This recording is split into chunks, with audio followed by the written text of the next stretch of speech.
Hi, I'm Alex Garcia, and thanks for joining us here at NTWC Live. It is a team effort between Bill Reed, Tim Smith, and I. We'd like to say thank you to a few groups that helped make this possible. It's USAA, South Padre Island Convention and Tourist Bureau, the Weather Company, and the Weather Boy. And now, here's Tim Smith. Good morning, everyone. Thank you, Alex, and welcome to the National Tropical Weather Conference, NTWC Live for November. We've made it to November. Still not done yet, though. We'll find out more about that in just a second. It's November the 2nd, and looking forward to our conversation today with Jason Dunion. We're going to talk about all things flying into, through, above, around, near hurricanes, and all the research that Jason's doing all over the Atlantic seaboard and all over the Atlantic Ocean. I want to thank our sponsors who make these events a possibility each and every week. USAA. USAA has been part of what we do at the National Tropical Weather Conference from the very beginning, and we're excited to have them along again with NTWC Live. The South Padre Island Convention and Visitors Bureau. South Padre Island is the host for the National Tropical Weather Conference in person. We will be back there live in April of 2023. We hope to see many of you there. Once again, South Padre Island, the Courtyard Marriott Hotel, the Weather Company, Weather Boy, Walmart, the City of Brownsville, Black Magic Design, the Port of Brownsville. They all make this a possibility, so we appreciate that. On our program today, Dr. Jason Dunion. We'll join him in just a second. Hal Needham, Dr. Hal Needham, Hurricane Hal from CNC Catastrophe and the GeoTrek podcast. We'll get to Hal in just a second, but first, let's get our tropical update for the day and meet our host with the most, Bill Reed, former director of the National Hurricane Center. Good morning, Bill. Morning, Tim. Nice day here. Everything's fresh looking. We had another inch of rain, 3 inches. That's more than I had in the last 8 weeks combined. So made a little dent in the drought. And like you alluded to, we've got a fairly active tropic. So let's get right to that so we don't miss a beat on it. This is the current outlook. We'll talk a little bit about Lisa and a little bit about Martin. Not going to do a whole lot of talking about this. There's a big upper low supposed to form, and much like how Martin formed, there's a chance that one of the low-level swirls in there eventually develops into low pressure, and being over the favorably warm subtropical Atlantic may actually form into a cyclone, but that's something for another day right now. Water vapor imagery. This is Martin up here. It formed rather so quickly and surprisingly yesterday. Wasn't even in our outlook, but it's taking on very interesting tropical characteristics. It's about ready to get caught up in a strong storm system in the westerlies, and we'll talk a little bit about that. Lisa is down here getting ready to make landfall in Belize and the Yucatan Peninsula. We'll talk a little bit about that. So Martin, here's the morning visible on there. It's got the semblance of an eye feature in there. They were talking about it becoming a hurricane today, so we'll take a look at that part of the forecast, but you can tell it's still not being too badly impacted by the westerly wind shear that's approaching it from the west. Okay, let's see if that's been updated. There we go. It's now a hurricane in the update, 75 miles an hour.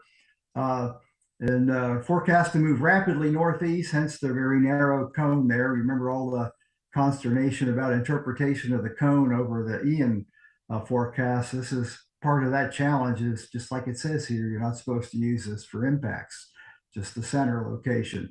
It's going to quickly transition to extratropical sometime tomorrow, but maintain hurricane strength as it merges with a bigger extratropical low off of Greenland.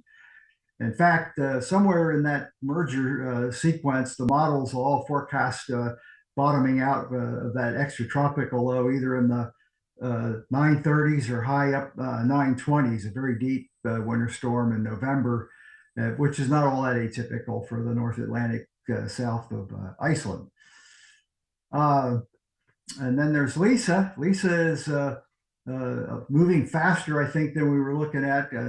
I think landfall is going to occur earlier than what I was thinking yesterday, which was in the early evening hours, I was thinking. But the location's almost spot on from what we've been looking at for 2 days now in center and northern Belize, with most of the impact being a small hurricane there to the southern half maybe of the Yucatan Peninsula.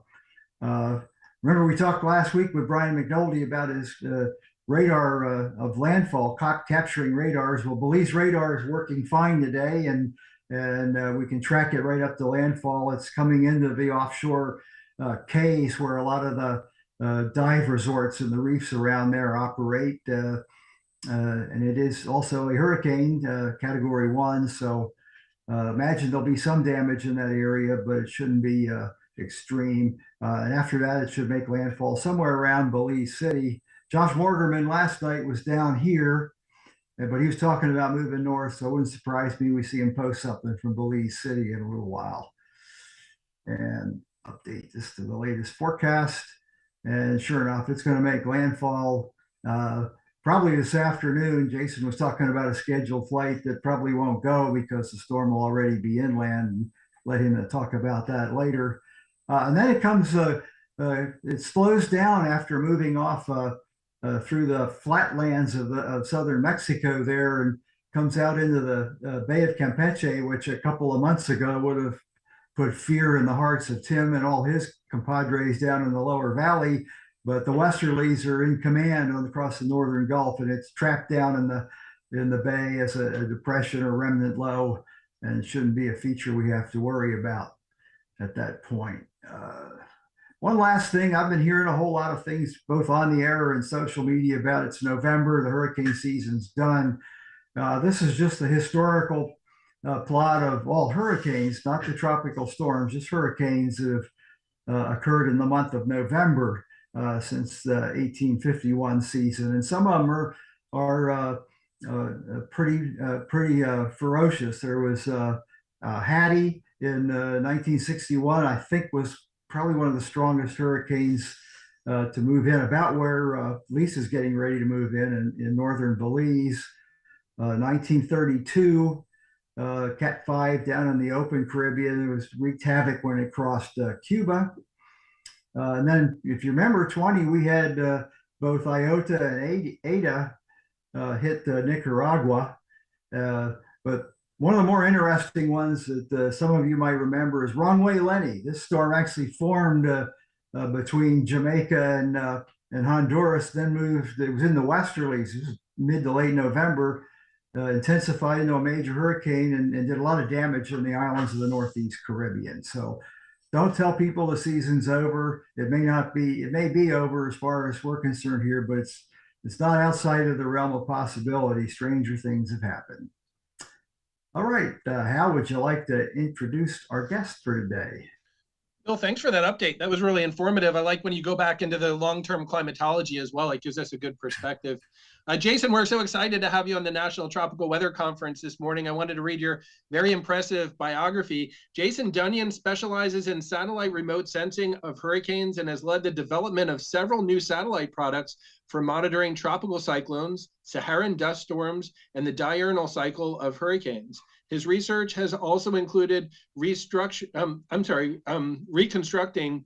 wind fields of several historical landfalling hurricanes, including Donna in 1960 and Betsy in 1965, developing new climatological atmospheric soundings for the North Atlantic, and leading the development of a new scheme, the TC Genesis Index, for predicting tropical cyclone genesis.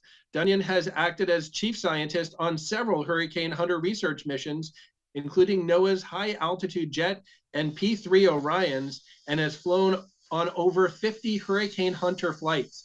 He has also served as director of the Hurricane Research Division's field program. Jason, welcome to the National Tropical Weather Conference. Thanks for having me. I appreciate it. It's always good to be with you guys. Yep, it's good to see you. Jason's actually in Connecticut in spite of the rather tropical looking shirt he's got on there. So to start out with, Jason, why don't you show the slideshow that will get us focused a little bit on what it is you're doing this year? Yeah, sure. This has been a fun year with the Hurricane Hunters, kind of paving the way, kind of uncharted territory, places we've never been to before, where no hurricane has gone before. So what we wanted to do was get out to the Cape Verde Islands. We always sample with the Hurricane Hunters. We're either based out of Florida or we might go up the East Coast, along the Gulf Coast. Sometimes we'll head to the Caribbean, but it leaves that whole central and eastern Atlantic just out of our range. If we had a NOAA Hurricane Hunter aircraft carrier, we could pull it off, but we can't. So we actually paved the way to get out to the East Atlantic. And why do we want to do that? Why do we want to take all those resources and go out there?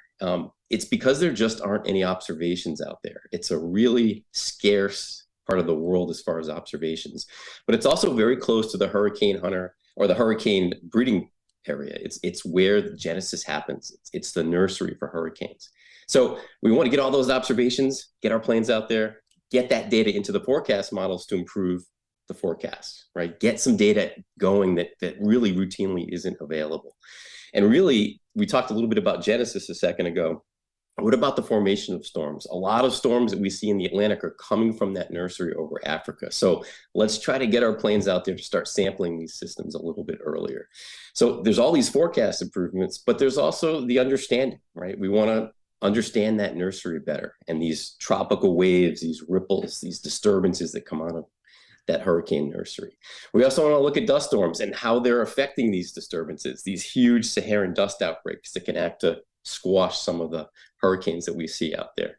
And really, how do we best sample? We've never sampled with our dropsondes, our little parachuted weather instruments. We don't usually sample out there. So how do we do it the best to improve the forecast the most? So really, there's a lot to learn by going out there. So we took our G4 jet out there back in August. It's a high altitude Gulfstream, flies at about 45,000 feet. And it's a long haul to get out there. You could almost make it in one hop, but we did stop in St. Croix to refuel. So all in all, it's about 4,000 miles just to set up on at these islands. And the great thing is it brings us about 400 miles from that nursery that we're talking about, where we see over half the named storms in the Atlantic are coming from this part of the world over Africa. So it sets us up in a really interesting place. There's our flight crew. It takes quite a few people to get these flights going. This is us in Cape Verde. That's half the Gonzo emblem. Gonzo is from the Muppets, is the name of our G4 high altitude jet.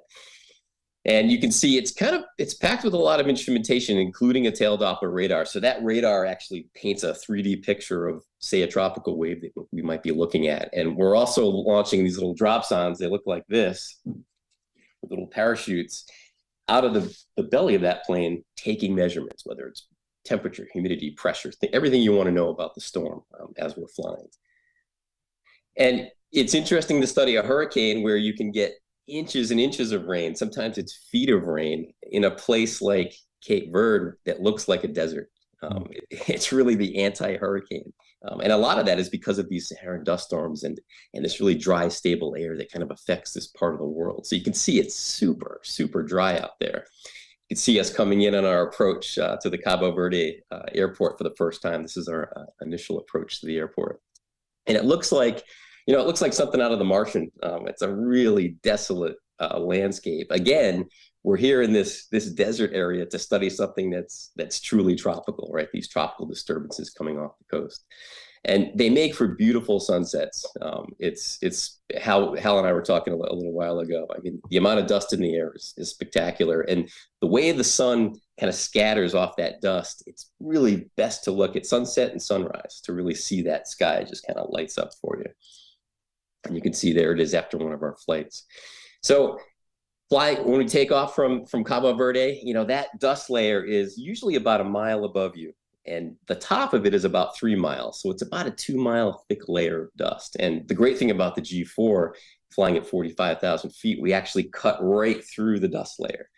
So at this point, we're probably up at about 25, 30,000 feet. We're actually looking down on that dust. And there's barely a cloud in the sky. You can see some clouds here in the foreground. There's an island right here, one of the Cape Verde Islands. But all of this in the middle part of that picture is just dust. There are absolutely no clouds out there. And you can see us coming in. And I've seen old ship reports from the 1800s describe this eerie fog that affects this area. And they didn't know that it was dust back then. And we got to experience that coming back in after one of our missions. It's very eerie when you're landing, and we're probably only about 1,000 feet over the ocean right here. And the pilot said you absolutely couldn't see anything. You couldn't see the island. You couldn't see the ocean. It was very eerie coming in. So it's pretty awesome coming into that. after that flight. And then my last shot is just a quick walkthrough of the G4. It's pretty tight in there. We don't have those cushy leather seats going. You can see there's lots of stations where we're taking our measurements. Here's my station right here, and pilots up front. So it's pretty packed. And we actually had a really unique, some observations this year. NASA had their DC-8 out there in Cape Verde as well. And you could see they're flying above the clouds here. It's pretty dramatic when you get, and I'll stop it right here, when you come from this pristine, moist atmosphere, and then all of a sudden, you'll just run into this dust cloud that just takes over the image. And it's just a blanket of dust below. Almost no clouds, but you can't even see the ocean as you're looking down. So that DC-8 flying above the dust layer, they kept going in and out of the tropical atmosphere. You can see it gets nice and blue, and then they go back into the dust layer. So similar to what we did to really try to map out these dust storms and look at how tropical waves might be impacted by these dust storms. So in the end, we flew 3 missions. I had them up here on this chart. Flight number 1 on August 9th, 10th was our second, and then August 11th, and took advantage of our flight back to Barbados by taking some observations of a tropical wave that had come out of that nursery, like many do during the summer. When we tracked it for a few days, it ended up not forming. We could see a lot of that dry Saharan dust, dry Saharan air started wrapping into this tropical wave, and it kind of starved it. But it was a really interesting storm to follow. The ones that form into a very strong storm, like say a Dorian, those are interesting to watch coming out of the nursery, but so are the ones that never form. You can learn a lot from those as well. So that was just one of the things that we did this summer, but this was one of my favorites because I've been studying those dust storms for a long time. So getting over to the nursery and, only a few hundred miles from Africa, it was pretty exciting. And hopefully we get to do it again next year. I think we've really paved the way to get back out there again. So pretty exciting summer. And that really kicked us off to what has become fairly busy, right? A quiet start, but September certainly was pretty busy for us. So definitely exciting and happy to share it with you guys. Okay, if that's your last slide, you can unshare and we'll start chatting. Have you got any preliminary things you've learned from this year's missions, or are you still waiting to get the data reduced? It's a little bit of both, as you know. There's a lot to crunch through. One thing that was really interesting is, we see this tropical wave in the satellite imagery, this little disturbance, and it looked like it was fairly protected from that dry Saharan air. But when we got in there with the observations, we're dropping our dropsondes, it became clear pretty quickly that there was dry air seeping into that tropical wave. It wasn't as protected as it looked. So it was one of those cases where you might be a little bit optimistic about the future of that wave, but it was really struggling the entire time, and it ended up just kind of fizzling out there. So that was one of the early looks that was pretty exciting to look at. Yeah. By chance, are you going to look at comparing what you found on the dropsondes for especially the distribution of the stable layers, the dry air, the dust and all, with what the models are forecasting? Yeah, that's a great point. I mean, there's no data out there, as we talked about, right? So a lot of it's coming from satellites, and they do a pretty good job of trying to pick apart the atmosphere, but not as good as the dropsondes that we have. So that'll definitely be one thing that we look at is, what does it really look like? And what does the model think it looks like? What is that comparison? Is the model too moist? Does it think it's nice, that system's nicely protected, or does it know about that dry air? So that'll be one thing that'll definitely be exciting to do. Yeah, I think that'll be really helpful. Did the DC-8 also do dropsondes, or were they collecting a different sort of data? They were packed with instrumentation. Dropsondes is one thing they had. They also had something called a halo lidar, which I think would be really neat to get on the NOAA aircraft. Basically a laser that looks down, and it's able to look at the moisture and the dust and to really pick apart these Saharan dust storms. So that aircraft flies pretty high, up at about 38,000 feet, and very well equipped. And they were out there for the entire month of September. So wow. Definitely a great opportunity. NASA doesn't get out into the Atlantic as often as NOAA does, so hopefully we get to kind of repeat the performance next year. Yeah, that plane is probably older than everyone that was flying on it. It's a great point. It's about to be retired, so there's only maybe another mission left with the NASA DC-8. It is. It's been around for a long time. Are they going to replace it with like the Navy type configured 737s, or are they? Or do you know? I think it's to be determined, but it could be one of the 7 classes, 737, 757, something that can kind of do what the DC-8 does, where you could fly low, but you can also get that really high altitude and cover a lot of territory. So I think they're still trying to figure out, what aircraft will best replace this. And we're doing the same thing, as with the NOAA aircraft, the next generation aircraft. What airframe is going to be the best to get the biggest bang for the buck while we're hunting out there? That's so good to hear. I mean, I spent all my time in the Weather Service. A few years I was in headquarters, and when I was at Hurricane Center, just defending, keeping what we had at the time. There wasn't even any discussion of what next. And now that they're not making P3s anymore, it's obviously got an end time coming up sooner or later. That's right. And you fought the good fights. Like, we even had the P3s re-winged, right? Because they were getting to that point in their age. And that bought us another 5 or 10 years, which is that was really the battle I got involved in. It was interesting. It's actually not that hard. We had bipartisan support for what you guys do, so you just had to get them informed on it and get them up to speed, and then it would get taken care of. Yeah, you can quickly make your case for how much we get from these aircraft, and how many lives and how much property is saved each year. Yeah, that reminds me. The one thing it wasn't successful at the time, but I've heard rumors that it might come to pass, is a second G4 or similar aircraft for the high level stuff. How's that coming along? That's coming along nicely. So the plan is that would be a G550. So that's kind of the next generation after the G4. Similar capabilities, but it can fly even a little bit higher, maybe closer to about 51,000 feet. And the range is a little bit farther. So we could make that hop out to Cape Verde from Florida without even a stop with the G550. So it starts opening up some extra doors. And hopefully we can add, because it has more ports, more ability to add instruments, we could make it even more of a flying laboratory than the G4, which would be really exciting, I think. That's great news there. I'm going to let Hal take over for a minute here. You may have been hearing some yapping and barking going on. I got to find out what's wrong with the dog. Be right back. Hal? Jason, really interesting stories. Thank you for sharing your journeys there and your research. I had a couple questions. The first one, I've heard some people say that Saharan dust tends to have more of a factor earlier in the summer, like June and July, compared to, say, August, September. Is that really true? And if so, what drives that climatology?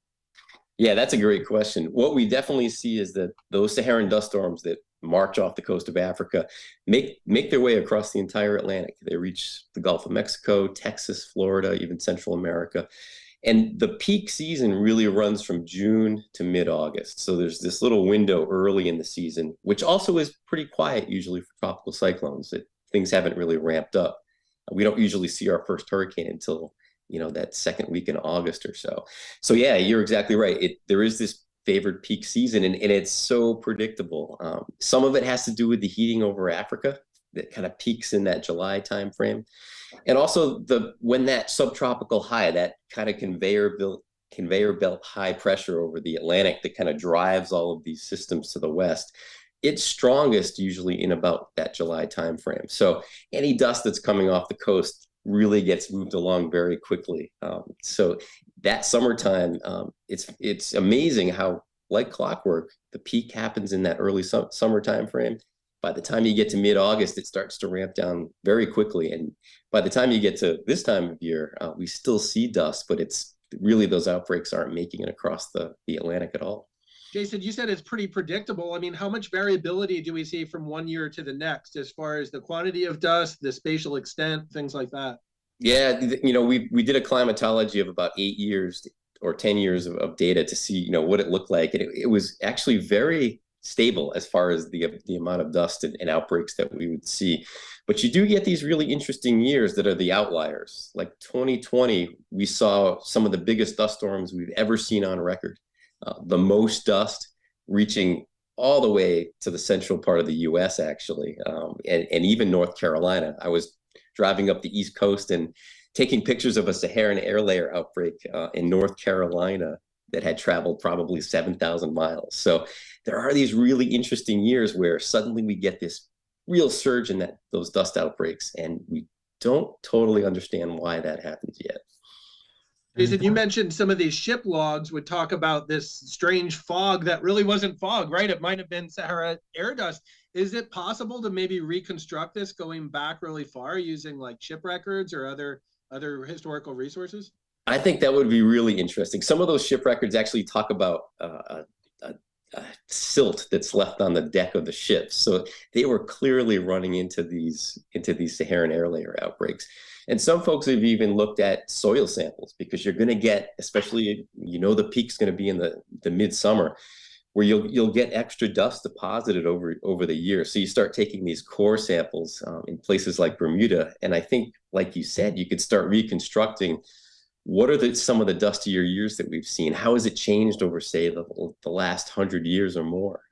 We don't have good answers to that, but I think that it would be really interesting to look at. You mean possibly sediment or soil cores could show up in some of these island areas? I think so. Sometimes when I'm in the Caribbean, this just happened when I was in St. Croix, you get a shower and suddenly the windshield of the rental car is covered in dirt. And if you didn't know better, you would think your car was just dirty, but it's actually Saharan dust that's getting washed out by the rain. So that gets deposited, on the soil. And I'm sure if you handled it correctly and took really careful measurements, I bet, you could get a pretty interesting history of outbreaks over the years. Really interesting stuff. Bill, do you have any other questions, or Tim, has anything come in online yet? Yeah, we've gotten a couple of questions online, and I've got a list of them here as well. Let me start with one of Casper's questions. It's about the Saharan dust layer in general. About how thick does it tend to be, and what millibar level is that? Yeah, so it tends to be about 2 miles thick. So millibars, it's about 850 millibars. That's about 5,000 feet in the tropics. And the top is at about roughly 18,000 feet. So it's roughly around 500, 550 millibars. So in the grand scheme of Mother Nature, that's pretty shallow, but it's a really important layer to measure, because the winds are whipping in that layer, and they're super dry. So the fact that it's so shallow really speaks to trying to get aircraft observations to really improve the models and improve the understanding of what we're looking at. And in this first run out of that part of the Atlantic Basin, really, was the data that you're able to collect added to the models, and did we notice an appreciable change, if you will, what the models were able to do? Yeah, that was one of our big targets. Was not only did we get that data, that dropsonde data, into the models, but we also used the models. So we were looking at ensembles. We talk about the spaghetti plots. So we look at the ensembles of the model. All the different members might have a storm getting stronger, getting weaker, somewhere in between, going north, going south. We analyze those ensembles and the differences, and we actually came up with a way to target where do we want to put the dropsondes, where do we want to launch these weather stations, so that we get the biggest bang for the buck. Where is the model most uncertain with the data? So we were actually running those plots using the GFS model, the American model, as well as the European model, to try to get a better handle on what was going on. Then we take the plane to those locations and deploy the dropsondes. So in the off season, we'll start doing those assessments to see how the models responded to that data. It takes a little bit of crunching, but that's one of our main objectives from going out there, for sure. So the significance is hopefully you'll be able to be out there, for weeks on end during the coming seasons. Would that be nice? It would be, because like that nursery, it becomes very active, especially when you get into July and right through September. So like you said, like being out there, you're kind of the first line of defense, taking these observations to try to improve the models for storms. 80 to 85% of the major hurricanes are coming from that nursery. So it's really the first line of defense to get a better handle on a storm that may affect the U.S. 7 days later, 10 days later. Let's talk for a second, then we'll get back to Bill. Let me talk for a second about the perception of that dust cloud. You're seeing it coming right off of Africa when you're out there, versus what we see when the dust cloud makes it to Texas, where I am now. We see the dust cloud, it's up there, but it's a little bit dispersed by the time it gets here, a lot dispersed probably. And you've seen them in the U.S. as well. How did it compare when you're on the other side of the Atlantic Basin, what you see, what you feel, what you taste, Yeah, that's a good point, because you're picking up in Texas, 5,000 miles down the road from where we were. One thing that was very evident, and you could see these dust storms coming off the coast heading toward Cape Verde, is the visibility would just go down to maybe a quarter of a mile, and it was very thick. So it would, at the sunset time, it would really turn that glow. And when we were landing with the aircraft, it literally made for conditions where you could not see the ocean or the airport. I mean, it was a little bit unsettling for me, but the pilots, of course, are pros. And another thing that we really noticed is a little bit of cough, a little bit of irritation with our respiratory systems, just because that's a lot of dust, right? The folks in Cape Verde are living with that all the time. Us hurricane hunter visitors don't see that as often. But that's a really well-known thing, is that we call it PM10, particulate matter. That's, you can inhale that. It's not going to be dangerous for you, but it could cause, especially if you have asthma or respiratory issues, they actually can start to feel it, which is interesting. And certainly in Cape Verde, I felt it more than I ever have. Interesting. They'll jump back in. I know you've got a lot of questions too. Well, yeah, on that last point, I remember, well, I don't think it was this year, but one of the summers there was they had an uptick in people with pre-existing respiratory conditions going into the airports, and they had asked about if there was something going on in the atmosphere that caused it. And sure enough, we were in the event of getting some of the Saharan air dust in there. Do these dust particles have any impact on the moving parts of a jet? Good question. It was always something we were looking at. The answer is no. And the military operating out in the Middle East has been dealing with this for a long time, whether it's helicopters or jet aircraft.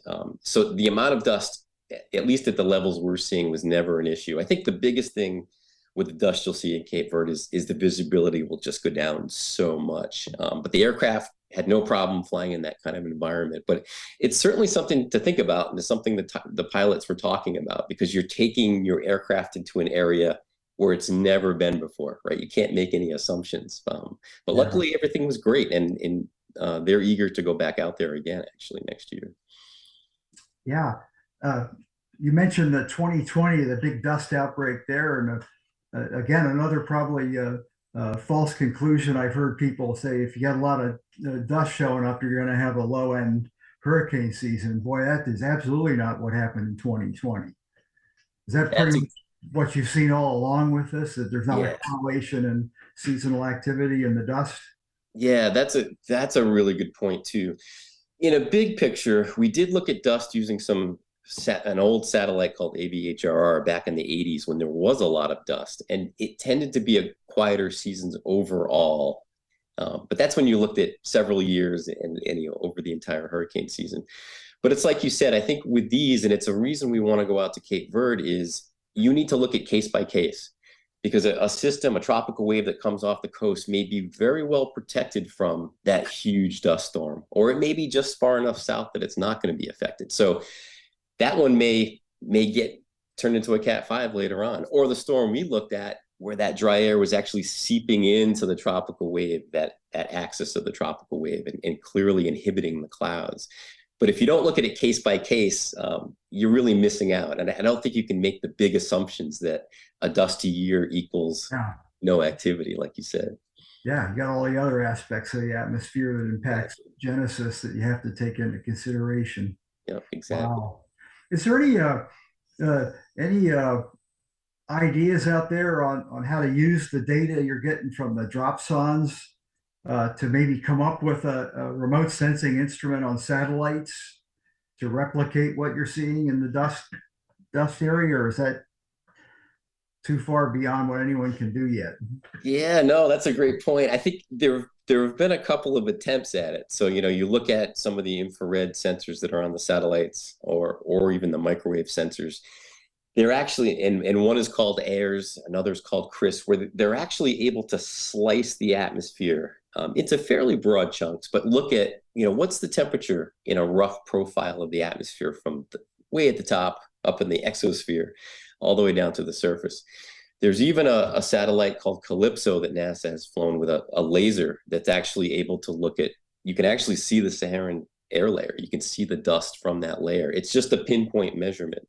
And it's only, it's polar, a lot of these are polar orbiting, so you're only getting looks twice a day or so. Mm-hmm. I think the real advantage would be if you could get these on a geostationary satellite, which is, giving you a complete continuous look of the Earth. That would you could start to replicate what some of the dropsondes are seeing rather than just get a satellite observation twice a day. So I think the future looks bright for a lot of those kind of measurements. I think it's just a little bit off in our future, I think. Yeah, it's something worth going after, because it's like you've been pointing out all along, it's a heck of a long way to fly for an observation. Exactly. And I think the observations we're collecting can maybe tune, well, what do we really need the satellite to be able to measure that would really give us the big bang for the buck? Yeah. Here was a question someone had. How many, on a typical mission that you ran on this experiment, how many dropsondes would you deploy? Yeah, so on those patterns I was showing, we would usually drop about 25 to 30, depending on what model targets we were going after. We were trying to get down into the tropical wave as well. It gets a little bit tricky, especially when you go out to Cape Verde, is you have to take all of these instruments with you. So there are boxes in the back of the aircraft, and we took a quick look of the walkthrough of the G4. It's pretty tight quarters. One thing that I would say is pretty exciting is here's our current dropsonde, and here's our mini dropsonde. So big difference. It's about half the size and half the width. So we're starting to get those shipments are coming in this summer. So we'll start to use those almost exclusively next year, where we can take more of those dropsondes with us to a remote location like Cape Verde Islands. Are those mini drops the ones that Global Hawk was using back in the day? Exactly. When we had the Global Hawk campaign, which is that high altitude drone, about 120-foot wingspan, right? That was a big drone, not the kind of drone you want to get wrapped in a tree. It was the prototype of those mini sondes. So yeah, that was kind of the first time those had ever been launched. Exactly. I remember there was some chatter among researchers about the accuracy or compatibility of that data with the other ones. Exactly. I was one of the science leads on that project, and we worked with NCEP, with NOAA, to get folks confident with that data. Because you don't want to just take an observation that's never really been tested right into your models. You want to make sure it's solid before you do. And we showed some really good results and actually got that data into the models by the end of that campaign, which was great to see. In the near future, is there anything different you guys are going to be looking at as far as cracking the nut on the Genesis issue? Yeah, the Genesis issue is a tough nut to crack. We actually, I was pretty excited. Hurricane Earl that we had this year could end up being one of the best Genesis cases we've ever had, as far as sampling from a system that's trying to get its act together. It's a tropical wave, something that forms into a tropical cyclone, even a hurricane. We had about 12 days of continuous flights into that storm to really try to see what was happening. What we want to try to do in the future, and I'm hoping we can do some of this with Office of Naval Research, is to have a dedicated research program for Genesis again. We haven't done that in quite a long time. And take some of these next generation instruments. We talked about that HALO, that laser that can look at dust and moisture. There are many others too. Some that are using radio occultation to look at the atmosphere and what the temperature and humidity look like. You're actually looking at signals from a GPS satellite and how they bend in the atmosphere to make your measurements. So I think if we can have a dedicated program, especially with these new aircraft coming online, G550 in a couple of years with NOAA, we can start putting more instruments on those aircraft to really try to crack that nut like you're talking about. And Genesis is tricky. It's a hard one. And it's going to take you out to a place where you may not get Genesis, right? You may be looking at a case that doesn't form. But like we said earlier, those can be just as interesting. Oh, yeah. From a longtime forecaster point of view, they're equally as important. You don't want to be forecasting formation of things that 80% of the time don't form. There will be no confidence in your forecast if you're doing that. So being able to understand and forecast the ones that don't develop is important. Right. And in the tropical weather outlook that the Hurricane Center puts out, and you were showing it earlier, you know it all better than most, is sometimes it's completely covered with colors, right? The yellows, the oranges, the reds. There's a lot of effort that goes into getting a Genesis forecast for a system that may never develop, right? But it's just as important because you have to be ready for it just in case it does. Yeah, yeah. The forecasters go through the exact same procedure for each one of those because it's an observation point at that time, and it really is a forecast. Things can go wrong with that. Good point. Hal, what you got? Jason, if you were to take an atmospheric profile, you mentioned like at 18,000 feet, there might be the top of this layer. I'm guessing like, so when you get above that, does moisture start going up quite a bit? I mean, what do the temperature profiles look like as well? Like, what does this layer look like in other areas besides visibility, like temperature, humidity, all that stuff? Yeah, that's a really good question. So, as you go up in the atmosphere, as you know, the temperature goes down as you go up. And what's interesting, when you hit the base, I'll go bottom to top. When you hit the base of the Saharan air layer, it's pretty moist going up. But then there's this huge temperature inversion, we call it, because that air came from the Sahara. So suddenly, instead of going down, the temperature starts going up. And I've seen it go up as much as 7 degrees Celsius in a very short time. So you get these inversions at the base. And when you have a temperature going up like that in the atmosphere, it's very stable, as you know. So air that's trying to rise will almost just hit that very warm layer that's less dense, and you just can't get the cloud to punch through it. And then as you go up above that layer, you'll see the moisture just drop within that Saharan air layer. And it's usually about half the moisture that you would see in the tropical atmosphere. So you basically take this super juicy atmosphere and just slice that moisture in half, which really makes it hard. It can really suppress clouds, and you get a lot of downdrafts when you have really dry air like that. So the profiles are not just sort of interesting, they're fantastic. And when you're out in the Cape Verde Islands, they're even more dramatic. You can look at that sounding and go instantly, yep, that's a Saharan dust storm. It's exactly what we would expect to see. Sounds like the inversion is a big indicator, like it's going on, Yeah. Even if you didn't look at the moisture. Yep, exactly. And you'll see all the clouds, these really low clouds are just stuck at the inversion. They can't go any higher. So you see very specific cloud types, these stratocumulus that might have tops of maybe 2,000 or 3,000 feet, but they just struggle to get any taller than that. Jason, another question. I actually lived for a couple of years in Northwest Africa, so I'm really interested in what's going on in the ground. I mean, are there values on getting ground observations like wind, precipitation, drought, things like that from on the ground in Africa? Or is this pretty much where we can just kind of pick up everything through remote sensing? I think that I'd love to spend a little time, by the way, living in Africa after studying it for that area so long. I think it would be very interesting to see, and one thing that's never been done is you see these tropical waves marching across Africa over the nursery. And just like a thunderstorm in the Midwest, they send out a gust front that moves away. And you see that line of clouds if you're looking at a Midwest thunderstorm. But over Africa, that gust front that happens down in the moist Sahel reaches up into Africa and actually lifts up the dust off the desert floor.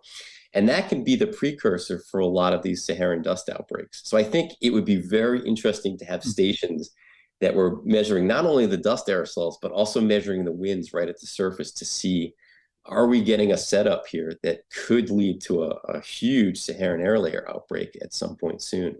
And some of these outbreaks can be the size of the lower 48 states. So they're humongous when they come off the coast. It's always interesting to start working upstream, like, well, wait, this happened here. What happened to lead to that, right? So, I mean, kind of tracing the breadcrumbs, right? Exactly. And I think, we've got that trail now to the Cape Verde Islands. We're kind of closing in that trail of breadcrumbs from, used to be Barbados, now it's Cape Verde. But you talk about lack of observations, and I'm sure, Hal, you know this all too well. There's not much going on over Africa as far as weather stations.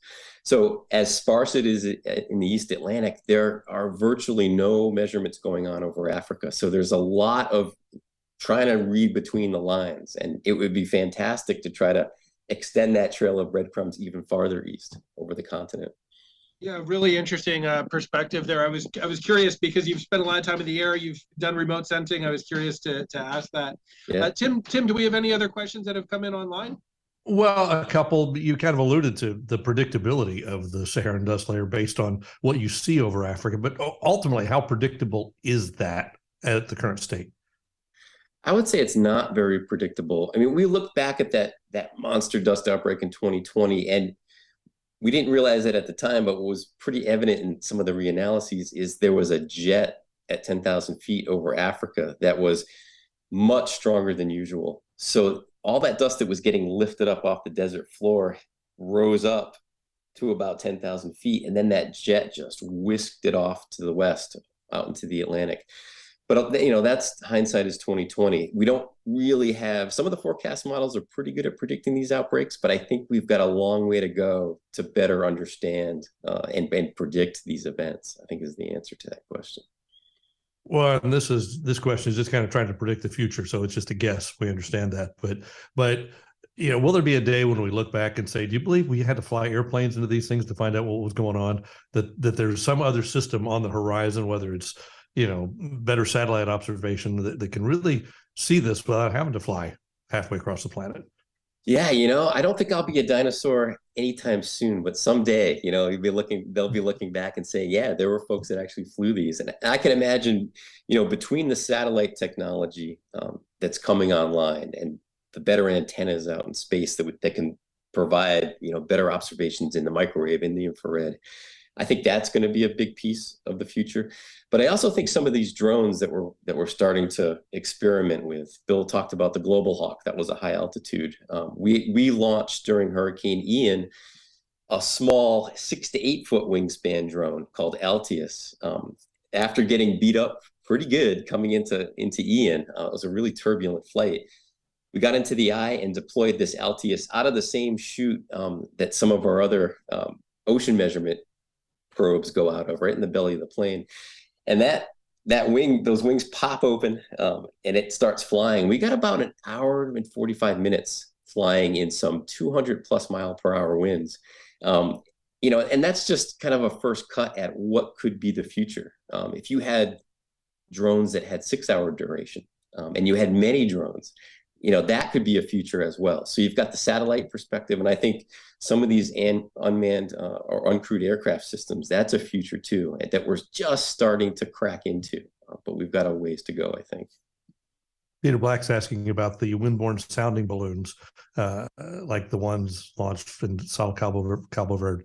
Do you think we'll get new data from those, dependable, reliable? Yeah, those are really interesting. So we have a bunch of balloon stations scattered across the Caribbean. Cape Verde used to have one. It's not operating right now. So that's just a balloon that goes up from the station and takes observations. It's like a dropson going backwards, right? It's going up instead. What's interesting about the windborne balloons is it's a balloon sort of like the ones we launch from the Caribbean, but you can control its altitude. And it can last for 10 days. And if you control the altitude and you know how the winds are blowing, you can get it to go in certain directions even.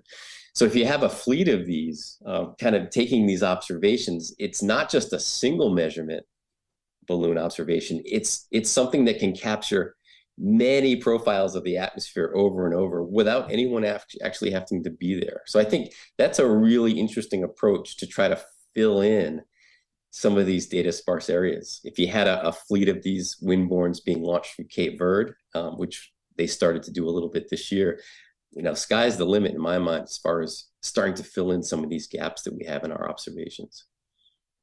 Casper wants to know how many total missions you run in an average season. Oh, that's a really good question. In Earl alone, we had about 20. I think, we might end up having maybe 50 or so on a really busy season. And this one's going to be a little bit less.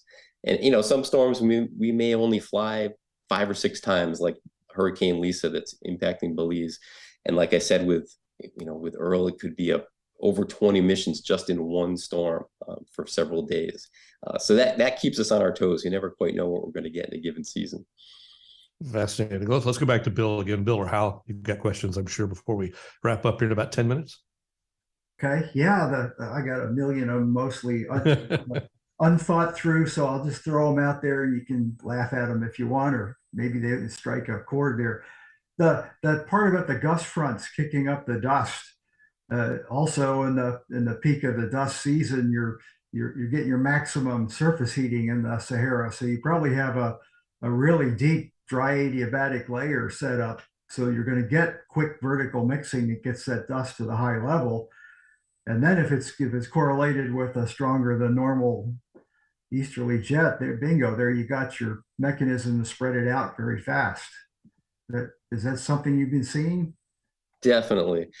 And you see some of that with the balloon soundings over Africa. So, what you're talking about is this mix layer. How deep is it where the atmosphere is mixed up to what level? And over Africa, it can be up to 500 millibars, so up to 18,000 feet. And that's why the top of the Saharan air layer is at that level. So basically all that heating that we're talking about, and you're right on, and the dust that gets carried vertically with it goes up to an extremely deep layer. We're never going to see a 500 millibar mix layer over, say, Florida. It's just never going to happen. But over Africa, with that incredible heating, especially in July and August, that sets things up. Really, it's what sets up the capability for this dust outbreak to start forming and become so deep before it gets swept out to sea. So yeah, really interesting. And I wish there were more observations to kind of look at this. We don't have that right now. Yeah, so the forecast challenge becomes one of time, because the big squall lines don't lend themselves to long-range forecasts.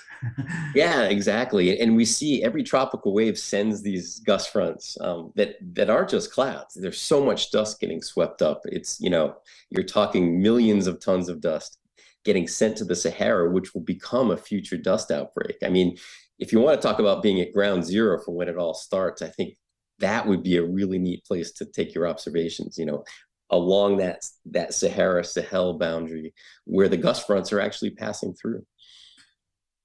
I bet you can get you a camel and I'll take you out there to do it. I would like that. Yeah, fascinating. What else did I have on there? I lost my train of thought. Hal, any last thoughts? I'm just jotting down notes. This is good. This is good stuff. I've actually been in the Sahara on summer solstice with a team of students, but I've never been on that Sahara-Sahel boundary. That would be an interesting place to be. So speaking about students, Jason, your college students that are watching this and they are interested and maybe go to grad school and do some cutting edge research, what would you recommend for them as far as potential research topics related to this whole concept? Yeah, I mean, there's so many. It almost makes me wish I could go back to school and try to go after some of this stuff. I think the formation region, and we're talking about Cape Verde and over Africa, there could be some really interesting field program campaigns in the future to really go after that kind of thing. And I think trying to understand what the models do well and don't do well, if you're interested in modeling, I think there's still a lot of room to grow there as well, as far as understanding the big picture. And I still think we don't have a good handle on when we actually have all these observations and we see the Saharan air layer, Saharan dust storm wrapping into a tropical wave. We still don't have a great handle on what's the future going to look like for this system, and how will it play out? How well protected will it be? How infiltrated will it be by the dry air? So I think a lot of the formation part of what we're talking about, I think there's a lot of room to grow there, because really there's really haven't been a lot of observations over the many past decades of this part of the world. Do you ever see a tropical season where you're like, wow, everything is primed for development right now, but probably the Sal layer is suppressing development? I mean, does it ever look that clear to you? There are some times where it is clear, and it's easier to see early in the season because that's when the Sal outbreaks are huge and they're very powerful as they're moving off the coast. And you could see a small tropical wave that might be curving up into the Saharan dust storm, actually right through it. And that's not going to bode well for the system. So there are certain setups where it's much more obvious than other situations that, hey, yeah, this is going to be a situation where this tropical wave is really going to struggle. It's the tricky ones where there's the wave is riding right along the edge of the dust storm on that southern edge. And it's riding that fine line that could go either way. And those to me are exciting because we don't have a good answer as to what the future is with those a lot of I see what you're saying. It could be influenced. It could not be influenced. It's going to be a close call. It will. It is. It's a humbling thing to try to predict. I could say that from firsthand. Tim, Bill, any other questions? We've gotten some great questions from online. We've asked most of them. I'm going to go back even farther, Hal, to be before college students, and we've got some young people that watch these. We know, and how does one become a remote sensing scientist for NOAA and end up where you are today? Because I know the path there has been fascinating, and just talk a little bit about that. Yeah, for me personally, I grew up in New England, and I had a little recorder, and I would pretend to be the weather service person forecasting the blizzard of '78 was one of the ones I liked. Or there was a Hurricane David that came up to New England, and now that I fly into storms today, but back then I was in bed under the covers. I never even looked out the window. I was too scared. I was about 8 years old. So, I guess I've come a long way now. I'm flying into Category 5 storms, but I think and a lot of kids have this passion. If I give talks to elementary school or middle grade school kids, you can see the kids who have the passion for, trying to understand what's going on, having the passion for Mother Nature. And for me, I had that passion. Going to undergraduate, I did not take a hard science route.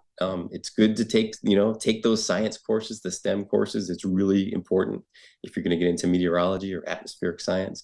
But it's never too late. I got out of undergrad and went back and took those. I used to be a social worker. So I was a social worker by day, and I was taking night classes at night to try to get those STEM courses that I missed. So I think my message to a lot of students would be, if it's a passion of yours, go chasing after it. And there's no right timeline. You don't have to know that you want to be a meteorologist when you're 5 years old. You can be 20. And go down that road if you really want to do it. But certainly the STEM is a really important part of it. Whenever you go taking those classes, definitely, pay attention to the science and math, because it is a really important part of the work we do, and really understanding Mother Nature. She's tricky. She definitely needs a lot of science and math to try to understand her. Fascinating. Great answer. Thank you. Let me go back to Hal for a final thought. Hal, what do you have to wrap us up? Any thoughts from your end? Jason, great stuff. I mean, I hear a lot of people asking questions about Saharan air layer, and you answered, all of our questions here today. How can people follow you online, the work you're doing? Are you on social media? How can people see what you're up to? Yeah, so we are on social media. You'll see us on Facebook, Hurricane Research Division. You'll also see us on Instagram and Twitter. So watch for that. The Hurricane Hunters we work closely with the Aircraft Operations Center. So look for the NOAA Hurricane Hunters. You'll see our posts. So we try to post about a lot of the activities we're doing. You'll see some posts actually with Hurricane Lisa right now.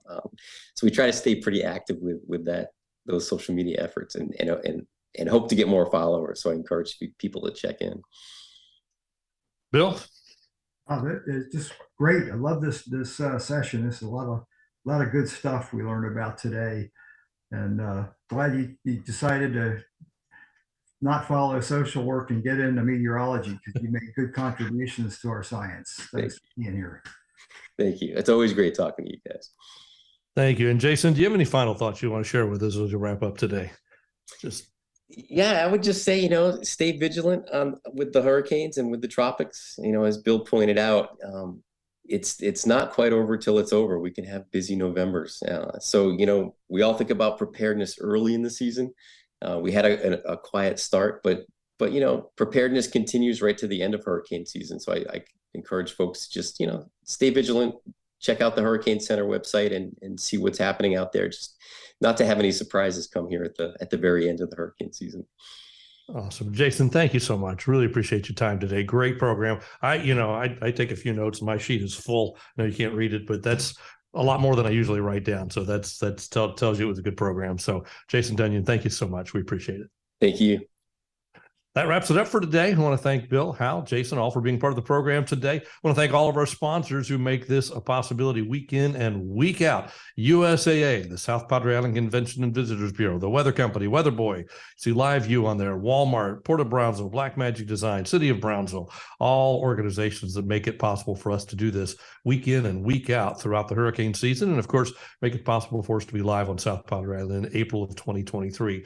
We hope you'll join us for the National Tropical Weather Conference in April. In the meantime, keep watching our Facebook page for updates about what program we're going to have next week. A little bit in flux right now. We've got some changes and plans perhaps coming up, but whatever it is, you're going to like it. I promise that. Thanks, guys. Thanks for watching. Thanks to all our viewers, and we'll see you next time on NTWC Live. Take care.